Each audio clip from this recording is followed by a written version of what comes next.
இன்னைக்கு நம்முடைய பொருளாதாரம் பாத்தீங்கன்னா India $3.9 trillion, China $14 trillion, America $33 trillion. ஒரு சராசரி இந்தியனுடைய வருமானம் $2,700, ஒரு சராசரி அமெரிக்கனுடைய வருமானம் $62,000. Long way to go, long way to கோ.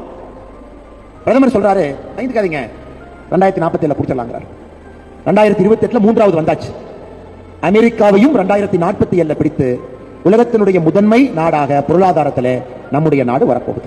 என்ன காரணம்னாங்க, America is becoming older, China has already started becoming older, India is becoming younger. 2035 2050 இந்தியாவுடைய golden period, youngest population the planet, possibly around 167 crore நாம் இருக்கும் பொழுது யங்கஸ்ட் பாப்புலேஷன் நம்ம இருக்க போறாங்க. அவ்வளவு இன்ஜினியர்ஸ், அவ்வளவு டாக்டர்ஸ் வருஷத்துக்கு, அவ்வளவு சயின்டிஸ்ட், அவ்வளவு அரசு அதிகாரிகள், அவ்வளவு தொழில் முனைவோர்கள்,